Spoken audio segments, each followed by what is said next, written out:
You're not invited. My brother said just weeks before his wedding. His fiancée backed him up. Now, after the perfect day, he's begging. I honestly never thought I'd be writing something like this. Reddit always felt like a place for other people's messy family drama, not mine. But here I am, 38 years old, sitting alone in my tiny kitchen at 2 a.m. with a cold cup of coffee and way too many thoughts I can't shake. Maybe writing this down will help me figure out where it all went so wrong. My younger brother, Caleb, is getting married next month. Well, I guess technically he already sent out the invitations, booked the venue, did all the engagement photos with that polished, Pinterest-perfect smile. The whole 9 yards. I wasn't invited. I found out through Facebook. Scrolling absent-mindedly one night after a late shift at work, I saw his fiancée's final countdown post, all pastel colors and blessed hashtags. There, tagged in the comments, was a copy of the invitation. Caleb and Morgan. A sunset ceremony at a winery 2 hours from where we grew up. Family and friends welcome. Except, apparently, not all family.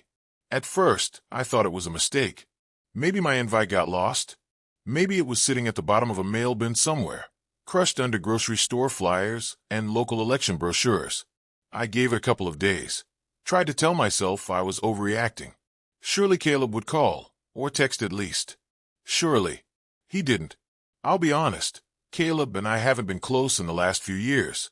Life happens. Jobs, relationships, moves. Still, we always made time for each other for the big things. Birthdays. Thanksgiving. When he got his first apartment, I was the one who helped him haul a ratty old couch up 3 flights of stairs. When my dog, Archie, passed, he was the only one who showed up at my door with a 6-pack and just sat there in silence until I was ready to talk. So yeah, not perfect, but brothers. That's why when my sister, Mia, called a few days later, her voice tightened that way she gets when she's furious, but trying to stay composed.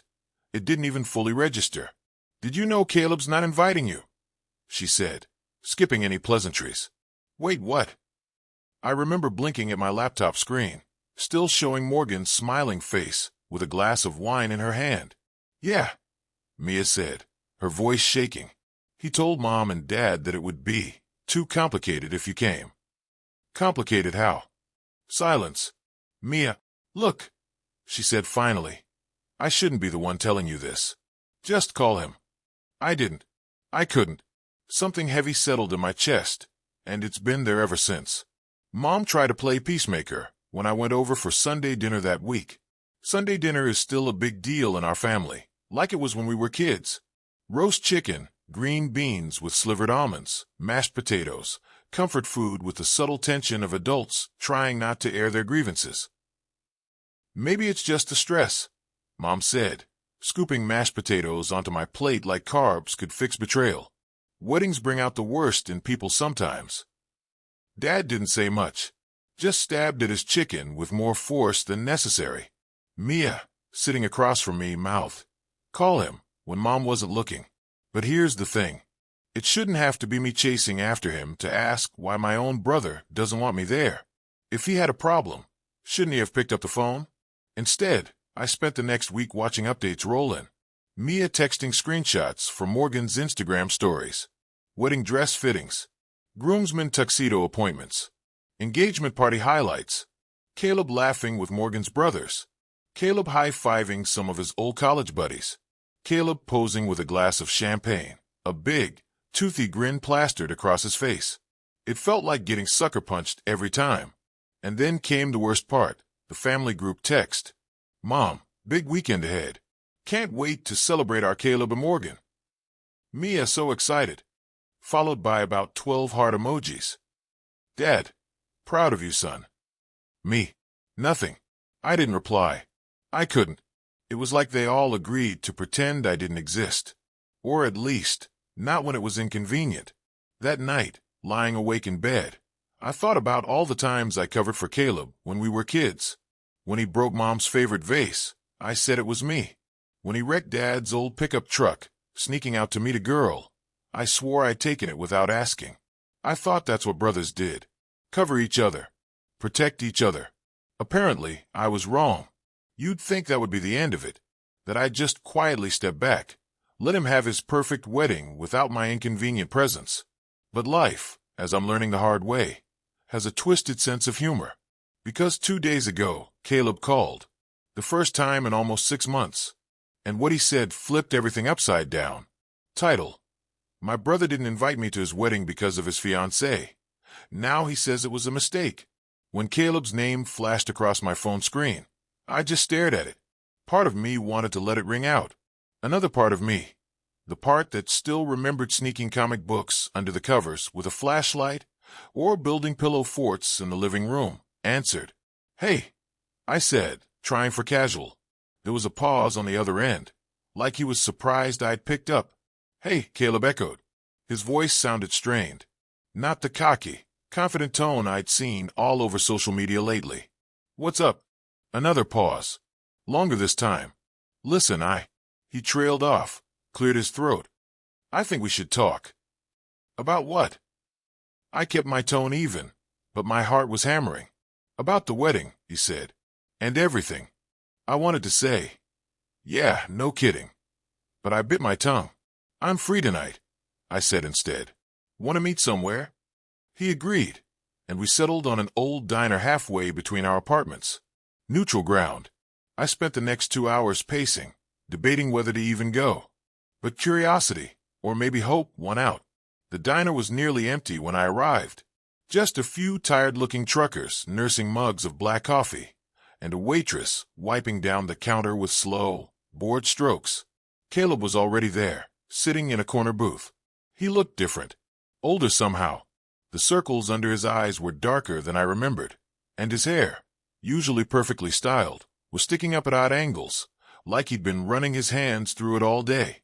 He stood when he saw me, that automatic brotherly instinct, but there was an awkwardness to it. "Hey," he said again. "Hey." We slid into the booth. I ordered a coffee. Caleb didn't order anything. For a minute, we just sat there, the silence thick and heavy. Finally, he said, "I messed up." "Yeah," I said. "You did." He winced. "It wasn't." He started, then stopped, running a hand over his face. "It wasn't supposed to be like this." "So what was it supposed to be like, Caleb?" He looked down at the Formica table, tracing the cracks with his fingertip. "Morgan," he said finally. She's been under a lot of stress, planning everything, dealing with her family. She said having you there would make things complicated." "Complicated how?" He flinched. "Just complicated," he mumbled. I leaned back, crossing my arms. "You're gonna have to do better than that." He sighed, scrubbing his hands over his face again. "Look, she's worried about old stuff coming up," he said. "Things from the past. She doesn't want any drama." "What things?" I asked sharply. He hesitated. "It doesn't matter," he said quickly.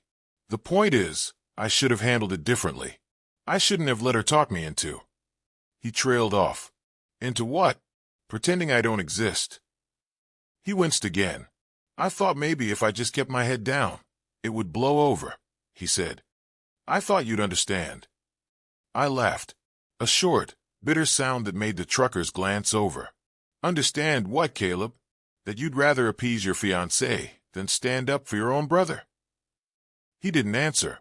The waitress came by, refilling my coffee. Neither of us spoke until she moved away again. Finally, Caleb said, "I want you there." "I do. I'm trying to fix this." "A little late for that, don't you think?" "Maybe," he admitted. "But could you come? Please." He looked at me then, really looked at me. And for a moment, I saw the little kid who used to follow me around the yard, begging to play catch. "Morgan won't like it," he added quietly. "But I don't care anymore." I didn't answer right away, because underneath all the hurt, all the betrayal, something was nagging at me. Something wasn't adding up. Title: My brother didn't invite me to his wedding because of his fiancée. Now he says it was a mistake. I didn't give Caleb an answer that night. When I left the diner, the neon lights buzzing overhead, I told him I'd think about it. I could see the disappointment flicker across his face, but he nodded like he understood, like he knew he'd already used up most of the goodwill he had with me.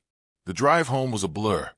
I barely remember the streets, the stoplights, Just a tight, churning feeling in my gut that wouldn't go away. Morgan. It always circled back to her. When Caleb first introduced her to the family 2 years ago, I'll admit I didn't have strong feelings either way. She was pretty, polished, a little too polished if you asked me. The kind of woman who could spot a speck of dust across a crowded room and somehow make you feel guilty for it. Still, if she made Caleb happy, who was I to judge? But there were small things. Things I'd brushed off at the time. Like how Morgan always seemed to bring up Caleb's rough patches growing up, but never with sympathy. More like it was ammunition. Or the way she treated Mia like some charity case because Mia didn't go to a real university. Mia's a registered nurse, by the way. One of the hardest workers I know.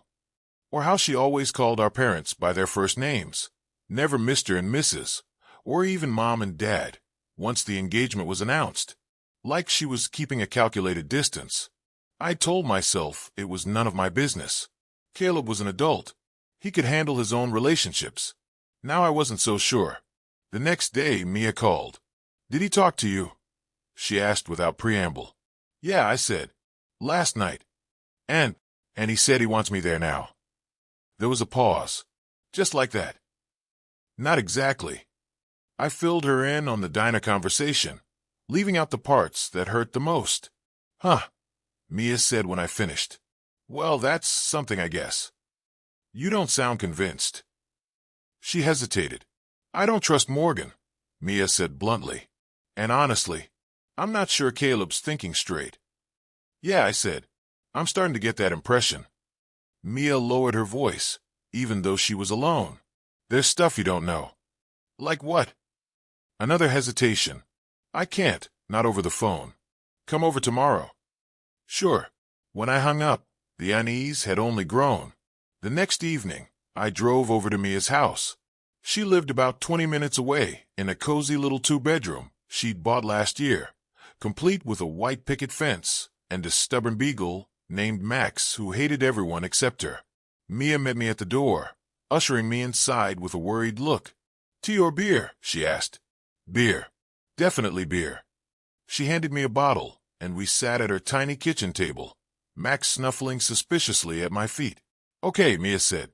"Here's the thing. Caleb, he's not happy." I figured. No, I mean really not happy.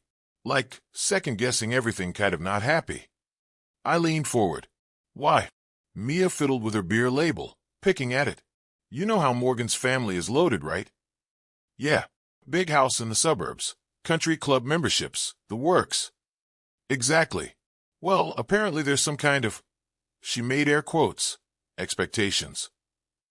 "What kind of expectations?" "About Caleb fitting into their image. About the kind of life they're supposed to have." I frowned. "He's never cared about that stuff." "He does now," Mia said grimly. "Or at least, Morgan makes sure he does." She told me about the engagement party I hadn't been invited to. About Morgan's parents making snide comments about Caleb's job. He's a mechanical engineer, not glamorous maybe, but solid, respectable. About Morgan's mother cornering Mia and asking if the other brother had finally gotten his act together. I felt my jaw clench. "They've got Caleb believing that he's only worth what he can bring to their table," Mia said softly. "And if you don't fit into that shiny picture, well." She didn't finish. She didn't have to. "So what?" I said bitterly. "I'm bad PR." "It's not just that," Mia said. "It's—" She hesitated. "Morgan doesn't want any reminders of who Caleb used to be." "Who he used to be?" "Before," she said. "Before he became whatever they're trying to mold him into." I sat back, staring at the condensation dripping down my beer bottle. "Do Mom and Dad know?" Mia shrugged. "I think they're trying not to see it." "Typical." "Look," Mia said, reaching across the table to squeeze my hand. "You have every right to be furious. But if you decide to go, just be careful." "Careful how?" "Careful about getting sucked back into their version of a story."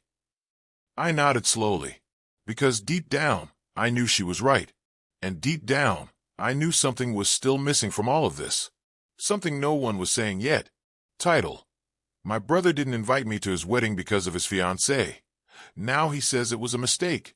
The week before the wedding crawled by like a bad dream. Everywhere I turned, there were reminders. RSVPs piling up on Facebook.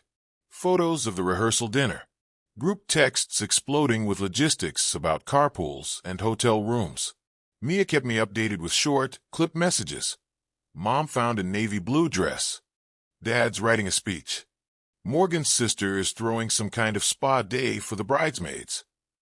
And always, the unspoken question, was I going to show up? For a while, I didn't know myself. Every time I thought about walking into that winery, about seeing all those people who hadn't bothered to stand up for me, I felt this hot coil of resentment in my chest. But every time I thought about Caleb, standing alone at the altar, a part of me cracked a little. In the end, it was Mia who pushed me over the edge. "If you don't go," she said one night on the phone, "you'll regret it. Not for them. For you." "Maybe," I said. "Maybe not. Just think about it." I thought about it, and 2 days before the wedding, I dug my old suit out of the back of my closet, brushed the dust off the shoulders, and took it to the dry cleaners. The day of the wedding dawned clear and bright, one of those late spring mornings where the sky feels impossibly big and the air smells like cut grass and new beginnings. I drove alone, 2 hours down winding country highways, past vineyards just starting to bud, past roadside farm stands and sleepy little towns. The winery was even more beautiful in person. All rolling hills and whitewashed buildings, the ceremony space set up on a stone patio overlooking the vineyards. Guests were already milling around when I arrived, dressed to the nines, laughing and sipping champagne. I hung back near the parking lot for a while, suddenly unsure of everything. Then Mia spotted me. She broke away from a cluster of cousins and hurried over, throwing her arms around me. "You came," she whispered. "Yeah," I said. "I guess I did." She pulled back, giving me a once-over. "You clean up okay?" "Gee, thanks." She grinned, but there was worry behind her eyes. "You sure about this?" "Not even a little." "Good," she said. "Means you're still sane." We walked toward the main courtyard together. As we passed groups of family members, I caught snippets of conversations. "Is that?" "Didn't think he'd show." "Morgan's not going to be happy." I ignored them. The ceremony was starting soon, and guests were being ushered to their seats. Mia and I found a spot near the back. The music swelled. The groomsmen filed in, Caleb among them, looking pale but handsome in a tailored navy suit. Our eyes met briefly across the aisle. He gave me a tight, grateful smile. I nodded once. Then the music changed. The officiant smiled. Everyone stood. And there she was, Morgan, floating down the aisle on her father's arm, all white lace and sparkling jewels, her blonde hair twisted into an elaborate updo. She looked stunning and furious. Her eyes flicked toward the back of the crowd, toward me, and I saw the flicker of rage cross her face before she smoothed it away with a practiced smile. "Oh," Mia murmured. "Yup," I said. The ceremony itself was beautiful. Vows were exchanged. Rings were slipped onto trembling fingers. Tears were dabbed away with embroidered handkerchiefs. When the officiant pronounced them husband and wife, the crowd erupted into polite applause. Caleb kissed Morgan, and for a moment, everything else faded. He looked so genuinely happy, so relieved, that it almost hurt to watch. Afterward, there was a reception in the main hall, all rustic with beams and fairy lights, long farmhouse tables covered in flowers. I stuck close to Mia, nursing a beer and avoiding eye contact with most of the guests. Caleb found me eventually. "You came," he said again, looking almost dazed. "Yeah, thank you." He hesitated, then pulled me into a brief, awkward hug. Morgan was nowhere in sight. "We should talk," Caleb said, his voice low. "When you're ready," I said. He nodded, looking relieved. "Later," he promised. I watched him get pulled back into the crowd, clapped on the back by friends and family, swallowed up by the celebration. Mia came up beside me, sipping a glass of white wine. "Well," she said, "that went better than I expected." "Yeah." I leaned back against the wall, watching the party unfold. The music was loud. The laughter was louder. For a little while, it almost felt normal. Almost. But there was an undercurrent of tension in the room. a tightness around Morgan's smile, a stiffness in Caleb's shoulders. Something was brewing, and I had a feeling the night wasn't over yet. Not by a long shot. Title: My brother didn't invite me to his wedding because of his fiancée. Now he says it was a mistake. I should have known the night wasn't going to end quietly. After the first dances and the toasts, Mia's was sweet and funny. Dad's was rambling but heartfelt. People started loosening up. The dance floor filled. The open bar kept flowing. And for a while, it was almost easy to believe that everything might be okay. But then Caleb found me again. "Can we talk now?" he asked, slightly breathless. His tie loosened, his hair mussed from the wind. I nodded, setting down my drink. He led me outside, around the side of the building where it was quieter, the fairy lights casting a soft glow over the patio stones. For a moment, we just stood there, listening to the muffled thump of music and laughter spilling from the reception hall. Then Caleb turned to me, his face serious. "I need to tell you the real reason," he said. "Real reason for what?" "Why Morgan didn't want you here." I crossed my arms, heart pounding. "I'm listening." He looked away, toward the dark line of trees on the horizon. "You remember her sister? Savannah?" I nodded. I'd met her once at a family barbecue. She was younger than Morgan by a few years, quieter, with the same blonde hair and sharp smile. "A few years ago," Caleb said slowly. "You dated." I blinked. "What?" He nodded grimly. "It was short. You probably don't even remember." My mind scrambled, trying to place it. A blur of nights at college parties, faces half remembered. And then a flash. A night at a bonfire. Savannah, laughing, leaning into me. "It was nothing," I said quickly. "A few dates, that's all." "Not to Morgan." I stared at him. "You're kidding." He shook his head. "Morgan says Savannah was serious. That you broke her heart." "I hardly even knew her," I said, stunned. "We went out twice, Caleb. Twice." He winced. "Morgan says you ghosted her. Left her devastated. When we were, 21? He nodded. "And that's why I wasn't invited to your wedding. Because of a fling from over a decade ago." Caleb looked miserable. "Morgan said it would make Savannah uncomfortable. That it would stir up old feelings." "Old feelings?" I said incredulously. "From 2 dates and a couple of beers?" He ran a hand through his hair. "I know how it sounds." "Do you?" He didn't answer. I turned, pacing a few steps away, trying to wrap my head around it. "So she convinced you I was some kind of villain?" I said, voice low. "Because I didn't want a third date with her sister 10 years ago." "It wasn't just that," Caleb said quietly. I turned back to him. "Morgan's family," he said. They think you're bad for the image they're trying to build." "The image?" He nodded.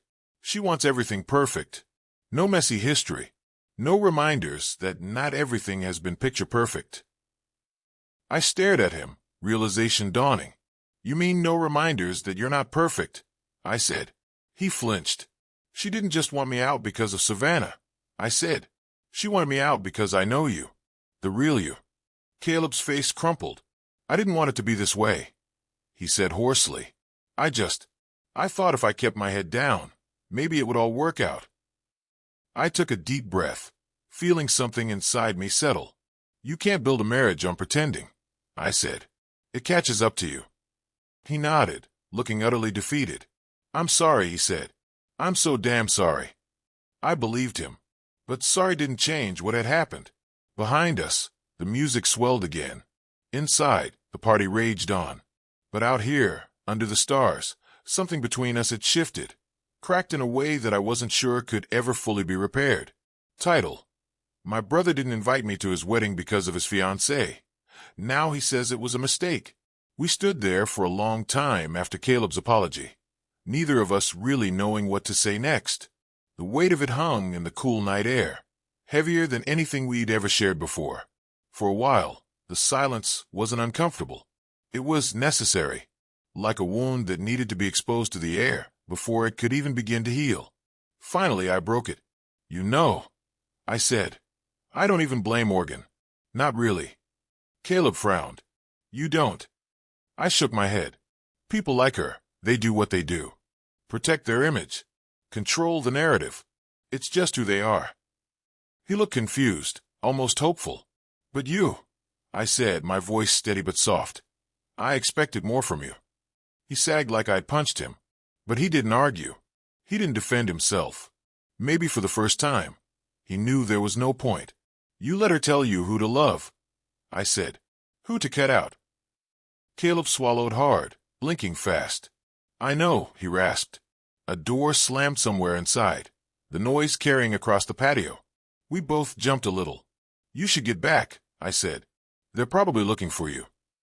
Not yet, he said quickly. Please. I hesitated. There's more, he said, almost whispering. I narrowed my eyes. About Savannah. A sinking feeling tugged at my gut. What about her? Caleb looked at the ground, scuffing his dress, shoe against the stone. It wasn't just about the dates, he said. It was... He exhaled sharply. Savannah told Morgan something. Told her what? That you... He faltered. That you were inappropriate. The words landed like a slap. Inappropriate. I repeated, stunned. He nodded miserably. She said you pushed things. That you made her uncomfortable. My stomach twisted. That's a lie. I know, Caleb said immediately. I know. You believed her? No, he said, desperate. I mean, not really. Not at first. But Morgan did. And her parents did. And Savannah stuck to the story. I staggered back a step, the world tilting slightly. So you disinvited me, I said slowly. Because of a rumor. Caleb opened his mouth, closed it, struggled. I was scared, he said. I didn't know what to do. Morgan said if I invited you, it would taint the day. I barked a hollow laugh. Taint the day, I repeated. He nodded miserably. And you chose her, I said. I thought I was choosing peace, Caleb whispered. But it wasn't peace. It was just losing you. The ache in my chest was almost physical now, a deep gnawing pain that I couldn't push down. You know, I said after a long moment, I don't even remember those nights with Savannah that well, but I know who I am. I know, Caleb said again. I swear I know. I looked at him, really looked at him, at the man he'd become. Older, wiser in some ways, cowardly in others. You let them rewrite our history, I said quietly. Tears shimmered in his eyes, but he blinked them away. I'm sorry, he said for the third time. Sorry doesn't fix everything, I said. Not this time. We stood there in the shadow of the winery. Two men who had once been inseparable, now divided by an invisible chasm too wide to cross. Finally, I stepped forward, clapped him once on the shoulder. Good luck, Caleb, I said. His face crumpled. He opened his mouth, but no words came. I turned and walked away. I didn't look back. The drive home felt longer than the drive there. I replayed everything in my mind. Every conversation, every look, every missed sign over the last few years. Somewhere along the way, we'd lost each other. Maybe it had happened gradually. Maybe it had happened all at once. But the truth was stark and undeniable now. Caleb wasn't my brother anymore. Not the way he used to be. When I got home, my apartment was silent. Archie's old leash still hung by the door. A framed photo of Caleb and me at the lake, when we were kids, sat on the bookshelf. I stared at it for a long time before turning it face down. My phone buzzed. A message from Mia. You okay? I thought about lying. Saying I was fine. Saying it didn't matter.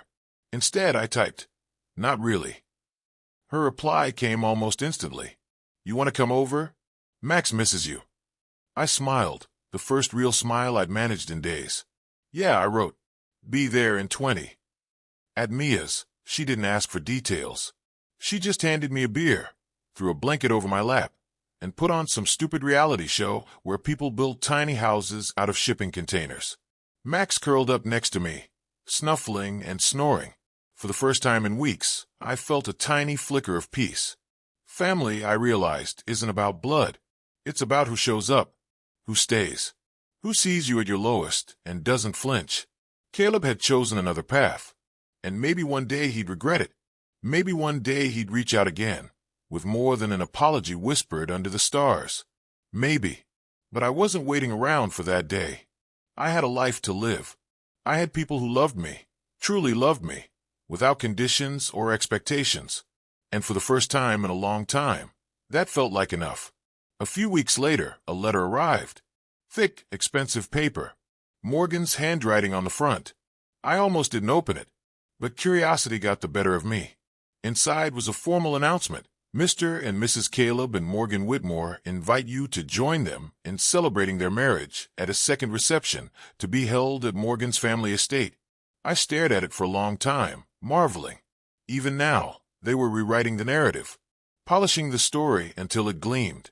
There was a handwritten note at the bottom. We hope you can make it. Family means everything. I snorted. Then, slowly, carefully, I folded the invitation in half and dropped it into the trash. Max barked once, approvingly. Mia looked up from the kitchen. Everything good? Perfect, I said.